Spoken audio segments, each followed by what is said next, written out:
He's not just a pig, he's stupid. The Plan B pill kills a baby in the womb. There is truly zero controversy in the medical community around this subject. Birth control is not an abortifacient. And there is no amount of talking that Marjorie Taylor Greene or any of our local legislatures can do to change that scientific fact.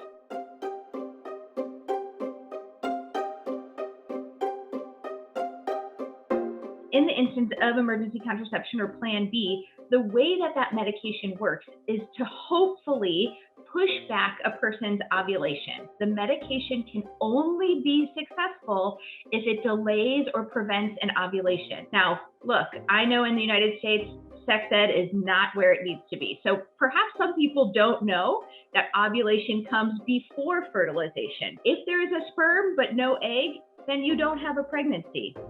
Plan B is intended to eliminate the possibility of there being an egg available for that sperm. So if you understand those basic reproductive biologic facts, you would also understand that Plan B does nothing to a fertilized egg and so could never interrupt a pregnancy as she has described.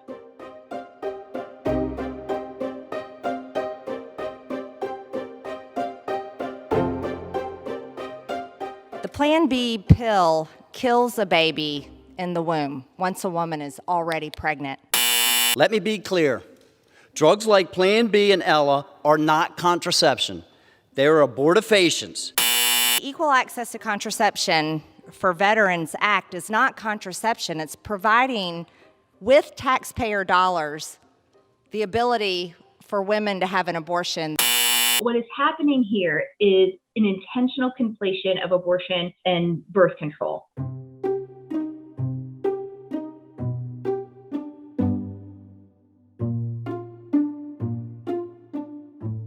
Missouri has long been on the front lines of attacking access to abortion. But what we have known from the very beginning is that this is a strategy that doesn't end with abortion, right? That this strategy really encompasses controlling reproduction, who can reproduce and under what conditions, more broadly. And this is a very good example of where that slippery slope takes us.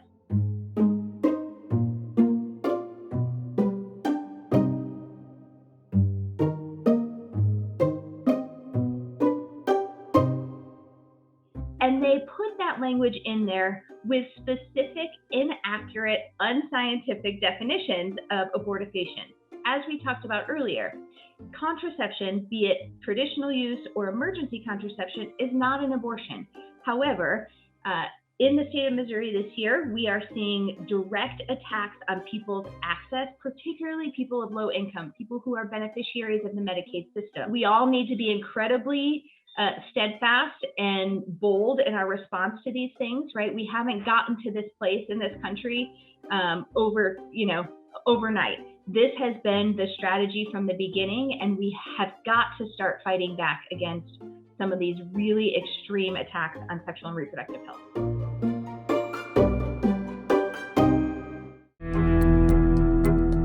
This is a giant industrial feedlot, and this is a drone.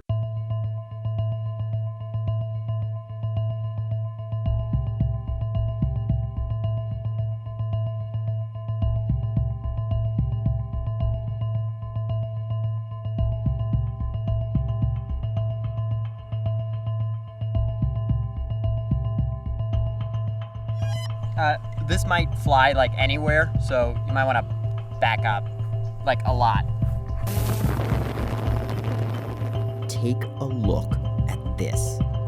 Thousands of pigs live inside of these structures.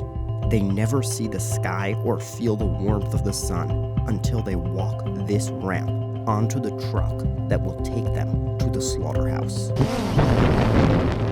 These are not farms. Those places barely exist anymore. Most animals used for food are raised on massive industrial facilities like these.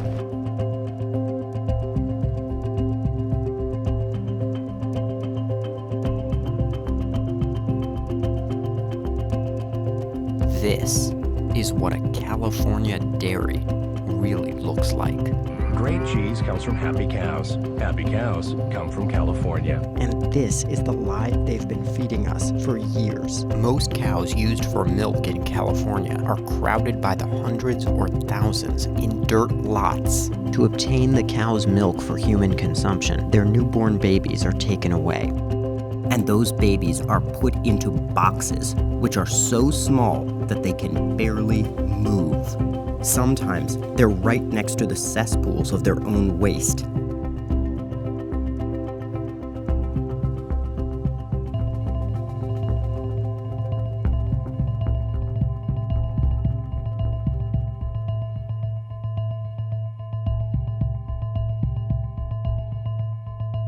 I thought I'd seen the worst of it until I saw this.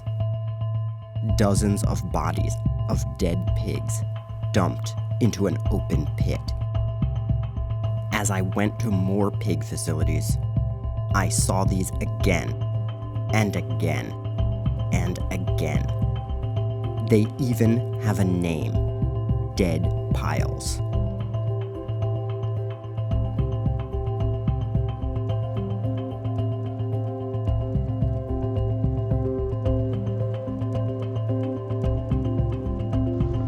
This isn't a normal city, and these aren't normal houses. Here, millions of birds live in hundreds of buildings owned by many different companies, producing massive numbers of eggs to be shipped far and wide. We lowered the drone near one of these structures and saw thousands of animals caged on top of each other, confined so tightly they could barely move around. Another investigator went inside and recorded this footage. The birds live in these conditions for over a year. The investigator found many individuals caught in the cage wires and unable to reach water. Some had died of thirst in this situation. And the egg city is growing, with more and bigger buildings under construction.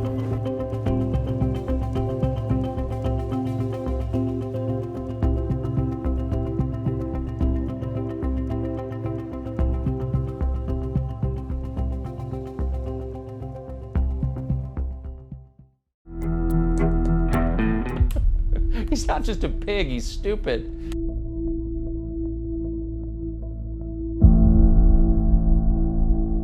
So what is wrong with understanding, having some situational understanding about the country for which we are here to defend? Hard to believe that man wears a uniform. He's that unimpressive.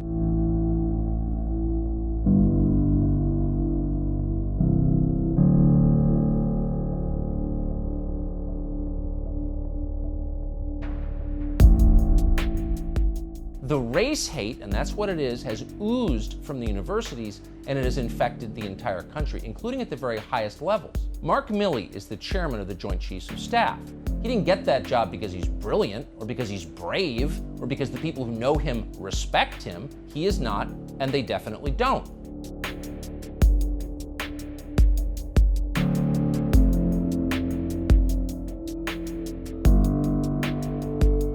First of all, on the issue of critical race theory, et cetera, I'll obviously have to get much smarter on whatever the theory is. But I do think it's important, actually, for those of us in uniform to be open-minded and be widely read. And the United States Military Academy is a university. And it is important that we train and we understand. And I want to understand white rage, and I'm white, and I want to understand it.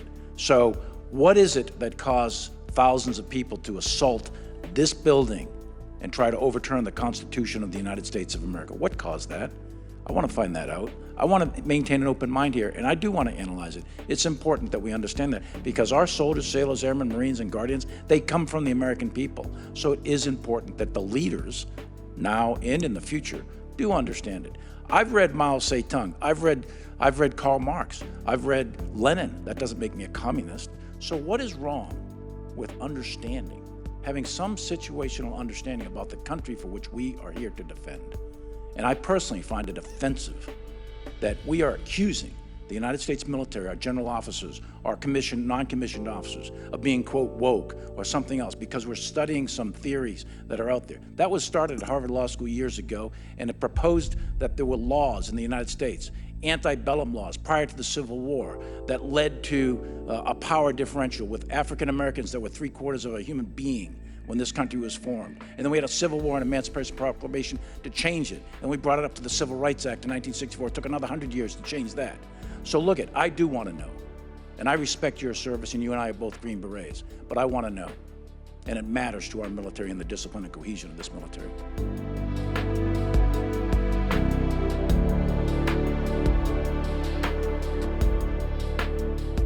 What's happening in our schools and our military and our government is both simpler and easier to recognize than that. It's not critical race theory, it's racism. How should the Department of Defense think about critical race theory? Could I make a comment, Secretary? I'm sorry. Well, I'm very limited on my time, General Milley. Well, I just want to make a comment. The feedback I know, but I've gotten I've asked the question to Secretary Austin. I don't know what the issue of critical race theory is and what the relevance here with the department. We do not teach critical race theory. We don't embrace critical race theory, and I think that's a spurious conversation.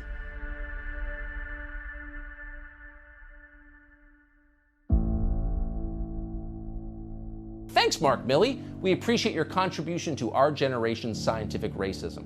By the way, have you read anything recently about winning wars? Apparently not.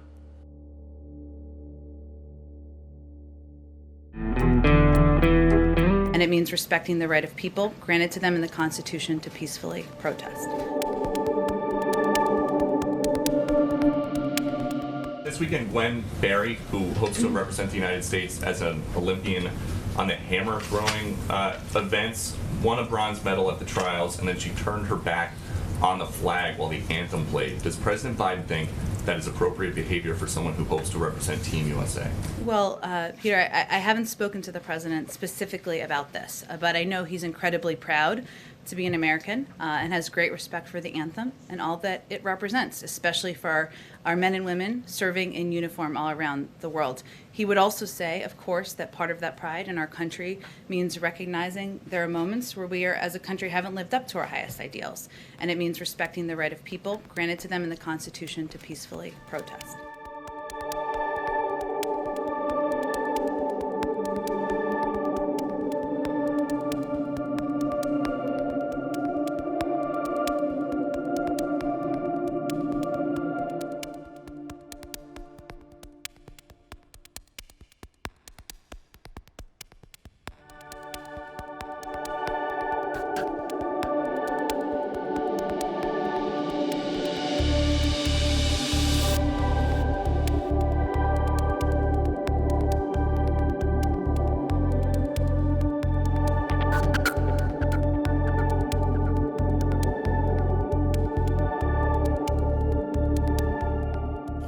We don't need any more activist athletes. She should be removed from the team. The entire point of the Olympic team is to represent the United States of America. That's the entire point. And the U.S. Olympic Committee needs to do something about this garbage. And this is what it results in. It results in this, in these displays of hatred towards our own country. And it's got to stop.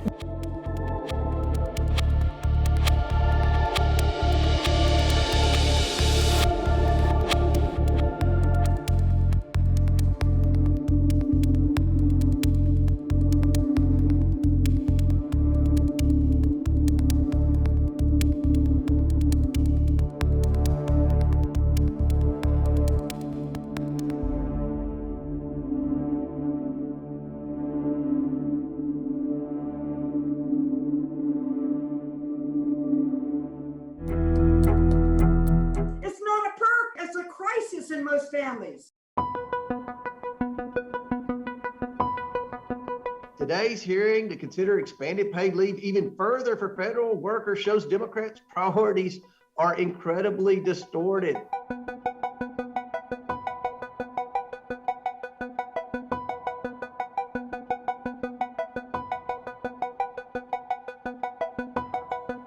Oversight Democrats have called a hearing on enhanced work perks for federal bureaucrats.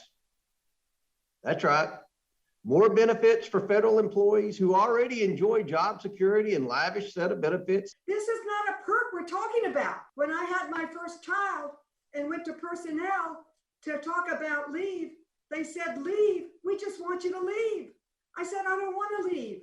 They said, you will be the first person in the history of this establishment that has had a baby and come back.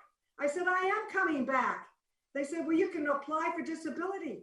I said, having a child is not a disability.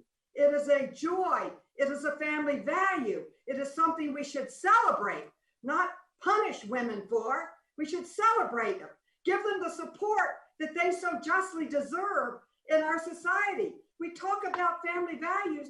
Where are they? My whole life, I have fought for balance between work and family because I suffered it in my own family. It is our job to try to implement them. And that is what we are doing today.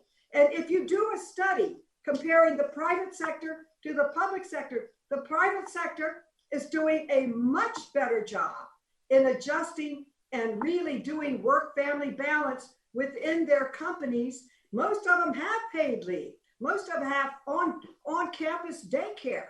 Most of them have all kinds of services for their employees, and the federal government needs to keep pace. We know that we can't pay the same salary as the private sector. We know that. We have to find people that are committed to public service, but we also have to help them balance their families with the work that they have.